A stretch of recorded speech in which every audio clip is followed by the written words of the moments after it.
Divorced men of Reddit, what moment with your former wife made me think, yup, I'm asking this girl to divorce me? When I realized I didn't get along very well with her boyfriend. When my buddies approached me to complain that she kept sitting on their laps, wiggling, and hoping for an erection. When a friend's wife said to me, you know your wife is sleeping with my husband. The morning I saw a picture of some dude's duck on her phone. She was classy enough to bring him to the divorce proceedings. When she staged a robbery of our house so she could pawn all of my shit for drug money. My neighbor's wife screaming, putana, downstairs after she caught my bride and her husband ducking in front of the fireplace.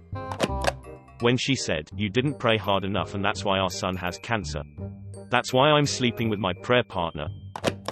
Our daughter at 3 years old told us to stop yelling. I was on deployment and she yelled at me for interrupting her family's celebration when I called on Christmas.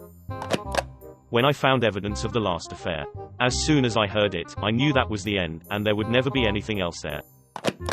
When we went on a family vacation and I hoped she'd sleep the entire time so I could have fun with our son. She required a much more varied selection of ducks than I was able to provide, so she went out and acquired them herself while I was stationed overseas in the Air Force. I was working 6 to 7 days a week, 10 to 12 hours a day, and she called me lazy. She screaming in my face and telling me I was a bad father as she demolished my son's room. Goodbye. Months of no sex, secretly seeing someone as a friend at her night job, going to stay the night at his house over the weekend, and finally, finding her saying she loves him in an instant messenger text. Also, forgetting my birthday. When I came to the sad realization that we were just good roommates and had been like that for years. We have been divorced for almost 10 years and she is one of my favorite people in the world, we just weren't supposed to be married. I was working on a mother-daughter scrapbook as a Christmas present for her. Was going through her Google Photos account looking for pics of them together. Came across a selfie she took with some dude laying on her. Confirmed her second affair. Knew it was over the moment I saw it. That has fucked me up pretty good. She let me know she was pregnant and wanted my permission to tell all her girlfriends during a girls' night out. Since I knew there was no possible way it was my child, she was also unknowingly admitting to having an affair. I can math, and she can't. It was with her boss. Lawyered up the next day, and he ate her alive in court. I got primary custody of our child we already had, and child support, and a sheriff's notice that she had to vacate my home in 30 days. I never knew she could be that stupid. When my stepdaughter became a teenager, my ex ramped up the nutso. She had always been an impatient, angry screamer of a parent. But as my stepdaughter became a young woman, my ex just went crazy with envy or something. I know lots of moms have a hard time with teenage daughters, but the base level patience is so much better than my ex's was. Threats of cutting hair in middle of night while daughter slept, pulling hair, slapping face, ridiculing in front of her friends, swinging something that missed and put a hole in the wall. I was out with the kids. I used to love to do chores for her because she loved being taken care of. When she stopped noticing, it started hurting. Then one day I made a bench for our entryway out of Barnwood. Took about 40 hours of work.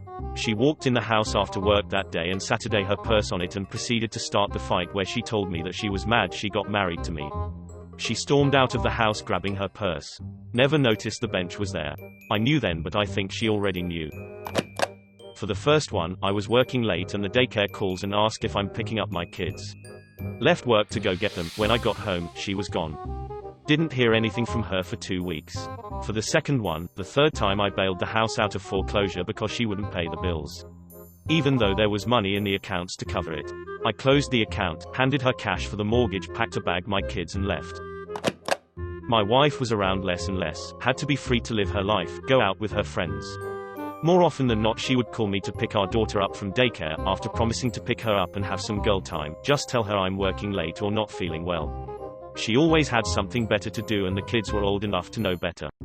I went to pick our daughter up one day. When they called her name she came running over until she saw it wasn't mom. Again, slumped her shoulders and slowly walked over to ask what's her excuse this time. That was the breaking point. Told her to get out, even helped pay her security deposit to get her out. Not me, but one of my best friends got his permission to post. He got a pretty substantial year-end bonus from work. He decided to use most of it for his wife's Christmas gift and pay off her remaining student loans, $14,700, and the remaining portion to buy a new computer chair for when he gained $300. Christmas morning, he was nice enough to let me stay at his place when I traveled for work as he lived 20 minutes from the airport. We all woke up and had breakfast. His family and her parents came over and we started exchanging gifts. Besides paying off her loans, he had gotten her a few times items. She opened the card saying her loans were paid off. She just sat there for a minute. After the silence, and assuming she was kind of in shock, she asked, "Did you seriously not get me anything else? I bought you that stupid keyboard, the wrong one by the way, and you only got me a few things." At that point, his brother-in-law and myself decided to go hang out in another room for a while. They ended up getting into a huge fight. A day later, when he was dropping me off at the airport, he told me that he was going to visit a lawyer and get a divorce. During the last year and a half of our marriage, she became extremely psychologically abusive. She was a narcissist, controlled my every move, would isolate me, refused physical contact, I was just an extension to her life, was not allowed to talk to any female, was not allowed to hang out with any friends, or she would ignore me for up to 5 days at a time, double standards everywhere, verbal abuse, and the list can continue, but it hurts to think about. The last straw for me was when she threatened to kill me because I came home from work late even though she knew I would be home late. It was just a little too late for her, and she also threatened to hit me the same day.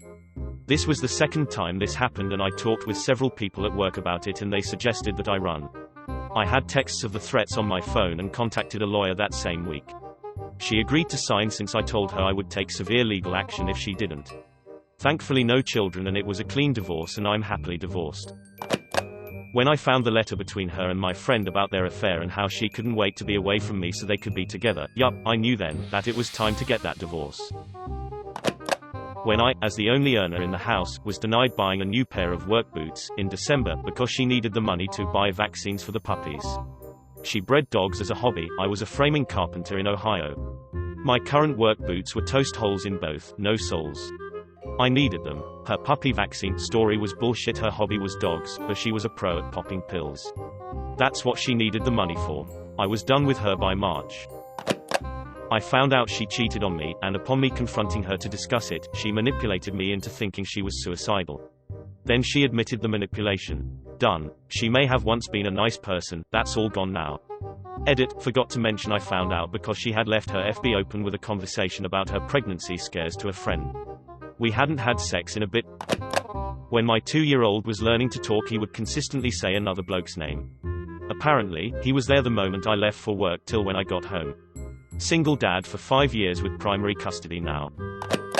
Finding her, on Christmas Eve, still sexting a coworker whom she claimed she was no longer in contact with, having been busted sexting him previously, also. I cleared out of there like a blackjack dealer, more than a month. When she asks me to take the kids on some errands, has kept me celibate for months, saying she is asexual now, and once I leave invites some guy over to tongue lash her for 45 minutes and then drop a load inside her in the bedroom without a condom. All on the day before Father's Day. Thanks Amy, not divorced yet, this happened last week. Her life is in such shambles I am not even mad. When the cops showed up and arrested me while I was washing dishes. Found out after being taken to the station that she had claimed that I had been beating on her and my 5-year-old son. Was acquitted in court a month or so later. The situation was so messed up that the cops actually testified on my behalf. We were already not speaking. It was Thanksgiving. I knew she wasn't going to bother, but I made a turkey and whatever goes with turkey for my then 8-year-old daughter. I had the turkey out on the counter to rest after roasting. My beloved bride walked in, calmly threw the turkey in the kitchen trash can, and walked out. I had to take my kid to fucking Golden Corral for Thanksgiving. That was it. I was done. When she cried poor to me over the $100 she needed to cover going to NYC so she could see friends she hadn't seen in months. She went from not going because it wasn't worth the money to walking gleefully out the door when I handed her the $100. As I was lying in bed, I wondered why she had no money. I checked her favorite clothing store history. She was averaging spending 75% of her income on clothes and makeup. Everything fell into place for me that day. I filed after the money scavenger hunt turned up. She had a boyfriend too. After all the arguments, yelling at each other and talking in cross purposes, we were looking at each other and she says to me, "I know that you are going to divorce me because of this, but I really hate you." It was the first time in a long time that I completely understood her and what she was trying to express to me. My daughter was 3 at the time. Over the years she said she wanted me back, but I would say, "All you have to do is apologize for what you said." She never would. That's how I knew she didn't love me.